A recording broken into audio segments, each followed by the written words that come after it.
श्री महाप्रज्ञ गुरवे नमः। जिसके सांसों में रहता है शाश्वत शांति का स्पंदन, उस महाप्रज्ञ को वंदन, उस महाप्रज्ञ को वंदन। सत्य अहिंसा अनेकांत को अर्पित जिसका तन मन, उस महाप्रज्ञ को वंदन, उस महाप्रज्ञ को वंदन। जिसके सांसों में रहता है शाश्वत शांति का स्पंदन, उस महाप्रज्ञ को वंदन, उस महाप्रज्ञ को वंदन।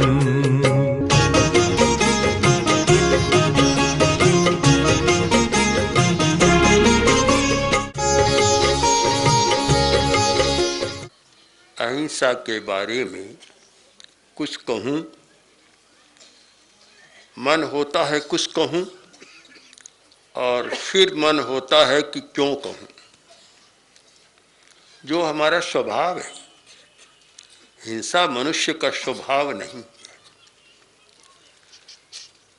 काव्य शास्त्र की एक विशाल परंपरा हिंदुस्तान में रही है। उसके एक समर्थ आचार्य अभिनव गुप्त ने लिखा है कि 9 रसों में एक शांत रस तो स्वाभाविक है, दूसरे आगंतुक। कभी वीर रस, कभी श्रृंगार रस, कभी बीभत्स रस आ जाते हैं, पर ज़्यादा टिकते नहीं। आते हैं, कुछ समय के बाद चली जाती है। जो स्थायी रहने वाला है वह हमारा शांत रस। तो अहिंसा हमारी प्रकृति है, शांत रस हमारा स्वभाव है। उसके बारे में कहना क्यों पड़े, एक आश्चर्य है। किंतु कभी कभी आश्चर्य का भी आश्चर्य होता है। जैसे कहानी में कहा जाता है, कभी कभी हाथी पर भी हाथी होता है। एक गांव में हाथी गया और गांव के लोग बहुत इकट्ठे हो गए, बहुत मजाक मखौल होने लगी। तो हाथी पर जो आदमी बैठा था बहुत भारी भरकम था, हाथी जैसा ही था। तो उसने पूछा, क्या तुम्हारे गांव में कभी हाथी आया नहीं?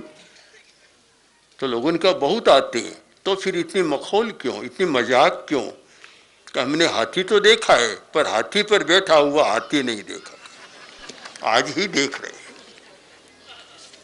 तो मुझे लगता है कि यह कोई ऐसा है कि कोई ऐसा अस्वाभाविक वैभाविक रस ऐसा आ गया कि हमें अहिंसा के बारे में कुछ कहना पड़ता है। आपने कभी नहीं सुना कि रोटी खानी चाहिए। कोई भी प्रवचनकार कभी उपदेश नहीं देता कि पानी पियो रोटी खाओ, देता ही नहीं, आवश्यकता नहीं है।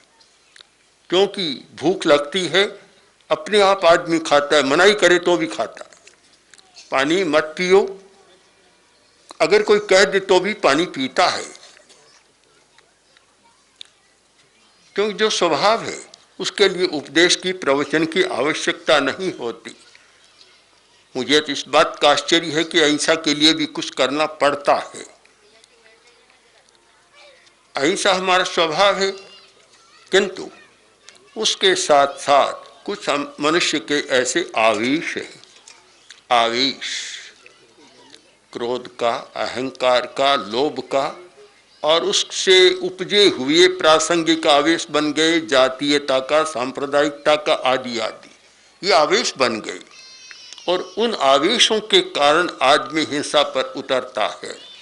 हमने अहिंसा यात्रा में मारो मत मारो, जिलाओ, ये चर्चा नहीं की और न कोई करने की जरूरत है, सब लोग जानते। हमारा यही रहा मुख्यतः कि हिंसा के कारणों पर विचार किया जाए। हिंसा के जो कारण हैं उन पर विचार नहीं करेंगे तो केवल अहिंसा की बात, अहिंसा की चर्चा, अहिंसा का उपदेश को बहुत काम का नहीं होगा।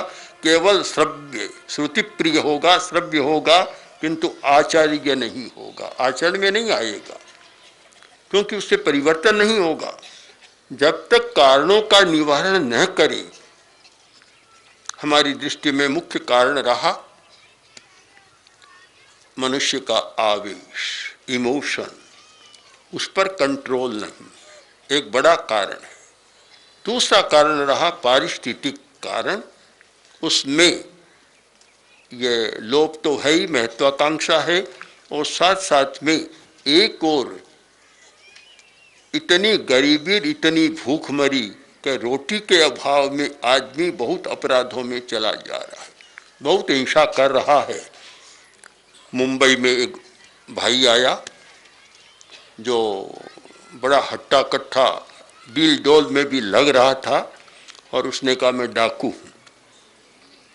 हमारे पास बैठा, बातचीत की, और 2-4 महीनों के बाद आया तो बोला अब मैंने ये छोड़ दिया, मेरे पास अभी सुपारी आई थी, मैंने झेली नहीं।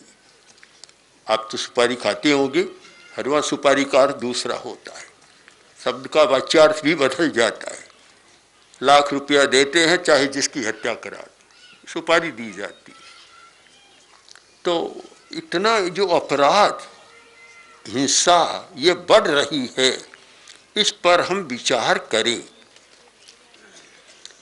आज धर्मगुरुओं का एक कर्तव्य हो गया कि वे इस हिंसा पर विचार करें।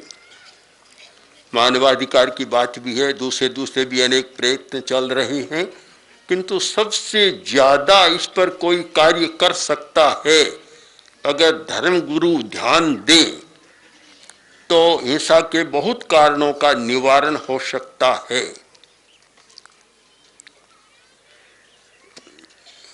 समस्या यह है कि एक वर्ग तो ऐसा बन गया जिसके पास सब कुछ, और वह अहिंसा में विश्वास करता है, कहता हम अहिंसा में, किंतु परोक्षतः उसी वर्ग के द्वारा हिंसा को समर्थन और प्रोत्साहन मिल रहा है। जब एक व्यक्ति अपने ब्याह शादी के अवसर पर 30 करोड़, 50 करोड़ और आगे का अंक आ गया 3 अरब खर्च कर देता है, दूसरी ओर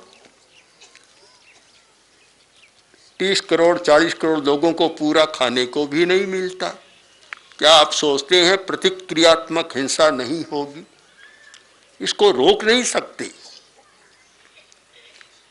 एक प्रशासन के अधिकारी ने मुझे एक बात सुनाई कि वे राजस्थान के प्रशासनिक अधिकारी थे, कार्यवश बिहार में गए थे। एक स्कूल में कोई कार्यक्रम था, एक लड़के को देखा, उदास सा था, तो उससे पूछा तुम आज उदास क्यों हो? उत्तर मिला आज मेरा 12 नहीं। पूछे 12 क्या होता है, क्या है 12? फिर पूछा तो उसने बताया कि हम 2 भाई हैं, दोनों पढ़ते हैं, किंतु घर की स्थिति यह है कि एक दिन नाश्ता वह करता है, एक दिन मैं करता हूं, आज उसका 12 है, मेरा 12 नहीं है, इसलिए मैं उदास बैठा। जिस राष्ट्र में इस प्रकार की स्थिति हो वहां धर्म की बात, राजनीति की बात, सत्ता की बात, प्रशासन की बात हमारी समझ से परे की बात। हम अहिंसा की बात कहाँ करें? भूमि उर्वरा नहीं है, उपजाऊ नहीं है, और केवल अहिंसा की बात करें। अभी आपने गीत में सुना, हम केवल अहिंसा के गुणगान करते हैं, महिमा बढ़ाते हैं और बड़े बड़े भाषण देते हैं, किंतु कारणों पर विचार नहीं करते। यद्यपि जाति और सांप्रदायिक संघर्षों पर थोड़ा बहुत विचार है, किंतु मूल जो अपराध बढ़ रहा है, हिंसा जहाँ से उपज रही है, जो लोग प्रतिक्रियात्मक हिंसा को लेकर और आतंक, उपद्रव सब में ग्रस्त हो रहे हैं, समग्रता से अगर विचार न किया जाए तो अहिंसा की बात केवल धर्म की पुस्तकों तक, ग्रंथों तक रहेगी। आचार्य तुलसी के शब्दों में कि आज हमारा धर्म ग्रंथ और पंथ तक सीमित हो गया, किंतु जीवन व्यवहार में नहीं आ रहा। अगर जीवन व्यवहार में नहीं है तो ये ग्रंथों का धर्म हमारे काम नहीं आएगा। शास्त्र तो बहुत हैं, तो काम कैसे आएगा? आवश्यकता है जीवन व्यवहार में धर्म का अवतरण हो, और वह जब होता है कि संयम के साथ आदमी जी सके। सुखी बनाने की बात जो सामने आई अच्छी बात है, पर मैं देखता हूं कि सुखी बनाने की बात एक बार छोड़ दे, हमारा इतना संकल्प हो कि किसी को दुखी न बना। मैं श्रीमद् भागवत की वह बात कहूं तो बड़ी विचित्र लगेगी, आपको आश्चर्य होगा कि सब साहूकार साहूकार कहलाते हैं, पर श्रीमद् भागवत का क्या है कि यावत भियेत जठरम तावत स्वत्वं ही देहिनाम अधिकं यो भी मन्येते शेष तेने बद मारहति और दंड मारहति। कितना एक उदात्त चिंतन यहाँ हुआ था कि जिससे पेट भर सके, जीवन यात्रा चल सके, उतने पर व्यक्ति का अधिकार है। उससे ज्यादा कोई संग्रह करता है तो वह चोर है, दंड योग है, बद योग है। इस बात को कहाँ है जीवन में? हमें उल्टी गिनती करनी हो कि हिंसा को प्रोत्साहन कहाँ से मिल रहा है, हिंसा बढ़ रही है, उसका कारण कहाँ से हुआ है, परिस्थिति कौन पैदा कर रहा है। मैं आपको एक छोटी सी बात बताऊं, सम्राट प्रसेनजित की बात। 2500 वर्ष पहले महावीर बुद्ध का युग और मगध का विशाल साम्राज्य। सम्राट प्रसेनजित ने सोचा कि मुझे अपना उत्तराधिकारी बनाना है। परंपरा थी जो बड़ा हो वह हो जाए। उन्होंने सोचा मैं नहीं, बड़े का नहीं, परंपरा को तोड़कर और मैं उसको बनाऊंगा जो योग्य होगा। 100 राजकुमारों में सबसे योग्य उसको मैं अपना उत्तराधिकारी बनाऊंगा। तो उसने योजना बना ली। 100 राजकुमारों को भोज के लिए एक स्थान पर आमंत्रित कर लिया। सम्राट ऊपर गवाक्ष में बैठ गया, सब राजकुमार आए। जैसे ही भोजन शुरू हुआ, दरवाजे खुले, शिकारी कुत्ते झपट पड़े, सब राजकुमार भाग गए। केवल एक बचा श्रेणिक, और सब भाग गए। आखिर हो गया। दूसरे दिन महाराज ने घोषणा कर दी कि आज मैं अपना उत्तराधिकारी नियुक्त करूंगा। बड़े बड़े संभ्रांत नागरिक, सामंत सारी जुट गए और पूरी राज्यसभा खचाखच भर गई बाहर तक। सम्राट ने कहा अब मैं नियुक्त करना चाहता हूं। एक राजकुमार से कहा कि भोजन कर लिया? बोला महाराज कैसे करता, हमारे जो प्रशासन के अधिकारी तो इतने गैर जिम्मेवार हैं कि जहाँ राजकुमारों का भोजन और वहाँ शिकारी कुत्ते आ जाए, भोजन कैसे करता। उबल पड़ा, 99 ही उबल पड़े। जब श्रेणी का नंबर आया, पूछा कि भोजन कर लिया? कहाँ महाराज कर लिया। कि तू समझदार नहीं है, तुम्हारे 99 भाई बड़े समझदार हैं, भाग गए, तू बैठा रहा। अगर शिकारी कुत्ते काट लेते? महाराज नहीं काटते, मैंने बहुत अच्छी तरह भोजन किया। क्या किया कि मेरे भाई सब थाल छोड़ गए थे, मैं खाता गया, कुत्ते सामने आए तो उनके सामने थाल करता गया। मैं भी खा लिया और वे भी खा लिए। महाराज कुत्ते उसको काटते हैं जो अकेला खाना जानता है। जब को स्वयं खाकर दूसरों को खिलाना जानता, उसे कुत्ते कभी नहीं काटते। उत्तराधिकारी घोषित हो गया। आज यह कहाँ रही? महामात्य चाणक्य ने यही कहा था कि अकेले सुख मत भोगो, अकेले सुख भोगोगे तो ज्यादा दुख पाओगे। बांट बांट कर खाओ, बांट बांट कर सुख भोगो।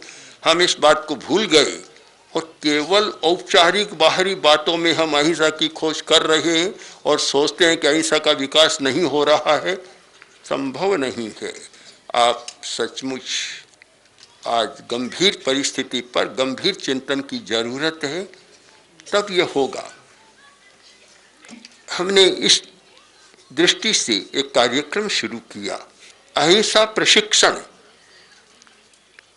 अहिंसा का प्रशिक्षण होना चाहिए। केवल अहिंसा के गीत नहीं, केवल वंदना नहीं, केवल स्तुति नहीं, केवल महत्व का गान नहीं, प्रशिक्षण होना चाहिए।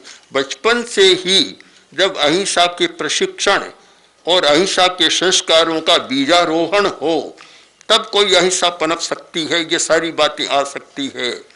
प्रारंभ से कुछ होता नहीं, बीज भी नहीं बोया जाता, न संस्कार का आधान होता, तब फिर केवल श्रद्धा बस अहिंसा का नाम पुकारते हैं और श्रद्धा से उच्चारण किए जाते हैं।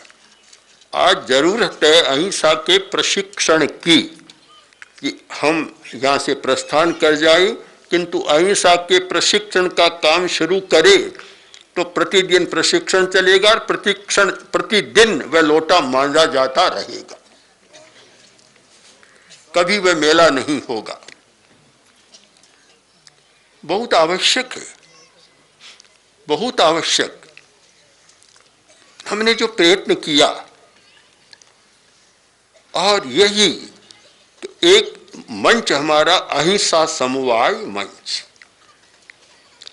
मंच है, कोई संस्था नहीं, कोई और नहीं। उसमें सब धर्मगुरु, आज दक्षिण के बड़े बड़े धर्मगुरु, स्वामी बाल गंगाधर स्वामी, शिवरात्रि देशिक, शिवरात्रि स्वामी आदि आदि अनेक धर्मगुरु, उसमें मुसलमान धर्मगुरु भी है, ईसाई धर्मगुरु भी है, सिख धर्मगुरु भी है।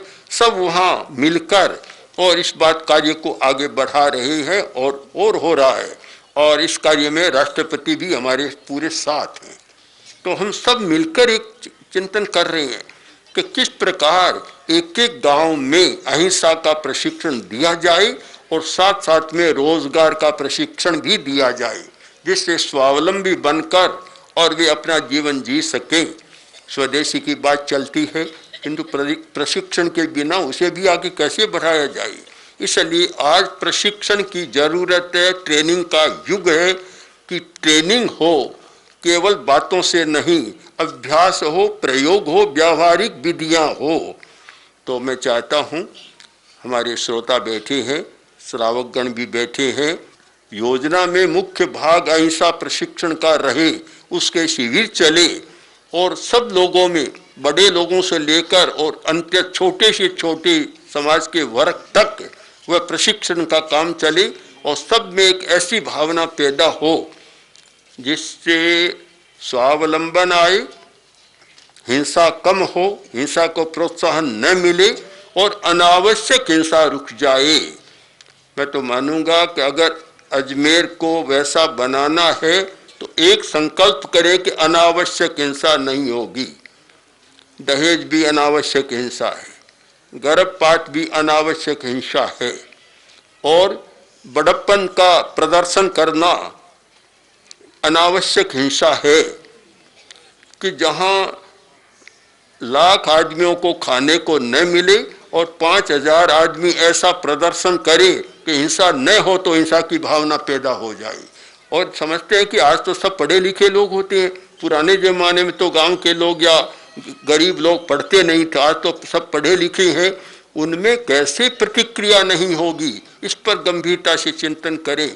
इन सारे पहलुओं पर विचार कर और अहिंसा के बारे में एक नया संदर्भ, नया प्रयोग, नया चिंतन कर और एक ऐसा रूप दे जिससे समाज में समरसता आए। ये इतनी विषमता न, इतनी खाई न हो, इतनी चौड़ी हो गई कि एक दूसरे को मिलने को तैयार नहीं है। इस स्थिति का निर्माण कर सके तो बहुत अच्छा होगा। मेरे पास श्री जी महाराज बैठे हैं, बहुत ही एक जिनका सौम्य स्वभाव ऐसा है, उनसे दूसरे धर्म गुरु सिख संप्रदाय के हैं, बौद्ध धर्म के हमारे हैं, और ये ईसाई धर्म के भी हैं और इस्लाम के भी, तो ये सब हैं। इन सब से मैं कहना चाहता हूँ कि हम एक साथ बैठ कर चिंतन करें। वहाँ धर्म की बात हमारी कोई बाधा नहीं देगी, न ईसाई धर्म आएगा, न कोई बौद्ध आएगा, न कोई जैन धर्म, कोई बीच में नहीं आएगा। हम सब एक समस्या पर एक साथ एक मंच पर बैठकर सह चिंतन, हमारा यह रहा अहिंसा समवाय का मिलन, हम सब मिले, फिर सह चिंतन, एक साथ बैठकर चिंतन करें, फिर सह निर्णय, एक साथ बैठकर निर्णय करें और फिर क्रियान्वित करें। अगर हम इस पद्धति को अपनाते हैं तो मैं मानता हूं कि अहिंसा यात्रा में हमने जो कुछ देखा किया, बहुत देखा है। अगर पूरी बात कहूं तो 5 दिन या और रहना पड़ेगा, पर अभी तो समय भी नहीं है पूरी बात कहने का। किंतु संक्षेप में मैंने जो कहा, इस पर आप लोग गंभीरता से चिंतन करें और मैं सभी धर्मगुरुओं से जो हमारे मंच पर विराजमान है ये अनुरोध करना चाहता हूँ कि हम सब एक अहिंसा के मंच पर, ऐसा मंच जो किसी संप्रदाय का नहीं मंच है, कोई संस्था भी नहीं है, इस मंच पर बैठकर और देश की, राष्ट्र की, समाज की, व्यक्ति की सारी समस्याओं पर विचार कर और अहिंसा को एक ऐसा नया रूप दे, एक ऐसा कीर्ति स्तंभ, विजय स्तंभ बनाए, तो पृथ्वीराज चौहान की स्मृति भी आपको हो जाएगी, पुष्कर तीर्थनाथ पुष्कर की भी स्मृति आपको हो जाएगी, और स्वामी दयानंद और दादा जैन दादाजी गुरु, उन सब की स्मृति के साथ ख्वाजा साहब की स्मृति, जो सबके सब बड़े सौम्य और अहिंसा में निष्ठा रखने वाले हुए, एक नया स्तंभ और जोड़ दें। अहिंसा का प्रशिक्षण चाहे कॉलेज में चलाएं, चाहे विद्यालय में, चाहे विश्वविद्यालय में चलाएं, और चाहे शिविरों के माध्यम से समाज चलाएं।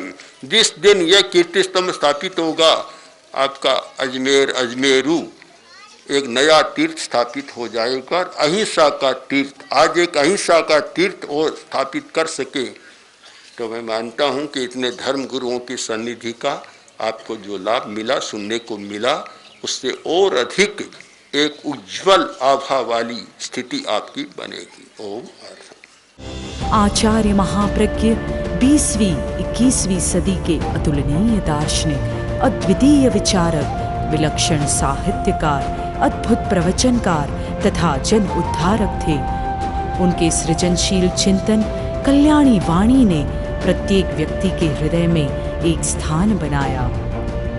सरल भाषा में जीवन की सच्चाइयों को छूने वाले उनके विचार श्रोता व पाठक के हृदय में उतरकर आत्मनिरीक्षण, स्वदोष दर्शन व आत्म परिष्कार की भावना जागृत करते हैं। उनका समग्र साहित्य अब आ रहा है महाप्रज्ञ वाङ्मय के रूप में। 121 पुस्तकों की यह नवीन समायोजना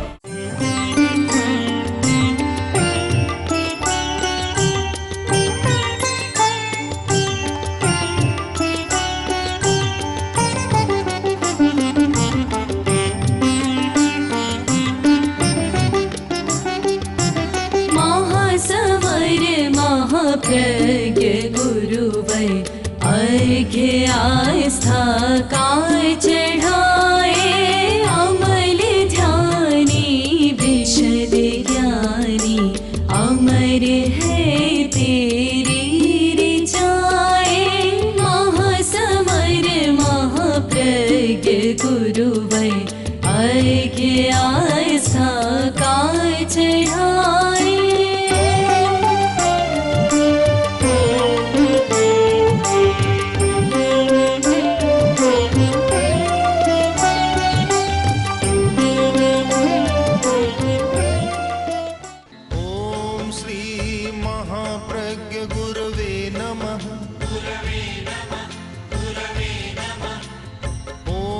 श्री